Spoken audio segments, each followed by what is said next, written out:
Assalomu alaykum, hurmatli azizlar. Bosh miya qon surunkali buzilishi, ya'ni bosh miya qon tomir surunkali yetishmovchiligi ga olib keladigan ayrim xavf deymiz, ya'ni o'sha xavfli faktorlar to'g'risida sizlar bilan bugun gaplashamiz.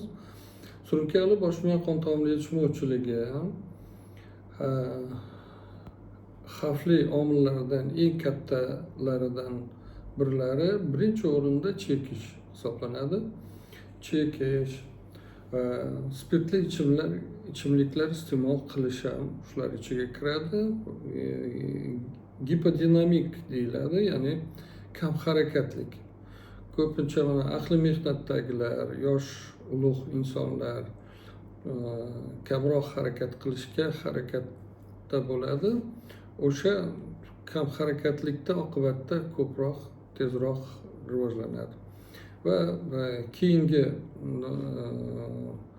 omillaridan biri semizlik hisoblanadi.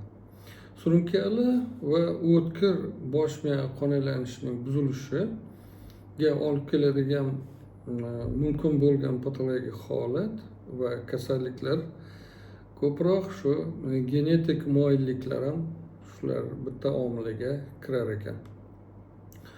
Ular orasida masalan gipertoniya kasalligi, genetik gipertoniya kasalliklar, ya'ni nasldan naslga o'tib kelayotgan, keyin birlamchi va ikkilamchi gipertoniya kasalligi, xususan buyrak gipertenziyasi ham deb aytamiz. Buyrakdan ham hosil bo'lgan arterial gipertoniyani kuchayishi. Keyin ateroskleroz ayniqsa diqqatga sazovor hisoblanadi. Cerebrovaskulyar patologiyaning rivojlanishiga olib keladigan dastlabki xavf omillaridan biri vegetativ disfunksiyadir. Bu deganimiz, bu irsiy moyillik ham mumkin. Uning fenotipida kuchli va uzoq davom etuvchi hissiy stress yotadi. Bo'lgan bo'lmagan narsalarga siqilish, tushkunlik, mana shunday holatlar o'sha holatlarga ko'p olib keladi. Va yana bitta faktori endokrin nomunosiblik deymiz, ya'ni disbalansning hisobiga ham shu holat keladi. Yana bitta faktor bu qarilik davri. Qarilik davrida nima bo'ladi? Surunkali bosh miya qon aylanishining buzilishida rivojlanishi uchun muhim xavf omillar hisoblanadi.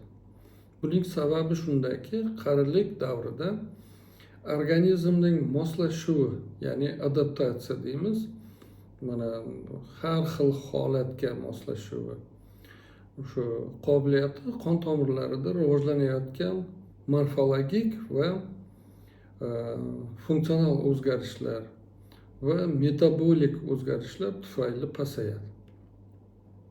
Qarilik davridagi organizmning moslashuvchan qobiliyati cheklangan. Masalan, atrof muhit omillarining moslashuvchanlik mexanizmlarining buzilishiga olib keladi. Yosh va yoshi o'rta yoshdagi odamlarga qaraganda ko'proq yurak qon tomir kasalliklari rivojlanishiga olib keladi. Qarilik davridagi sodir bo'ladigan magistral qon tomirlarida asosiy strukturaviy o'zgarishlar qanday bo'ladi? Bunda qon tomiri ichki devorlarida sklerotik o'zgarishlar, qon tomir devori mushak qavatining atrofiyasi va kollagen tolasi sonining kamayishi hisobiga sodir bo'ladi. Bu yuqorida aytib o'tgan hozirgi sanalgan narsalar, bular hammasi qon tomirda kechadigan jarayon hisoblanadi.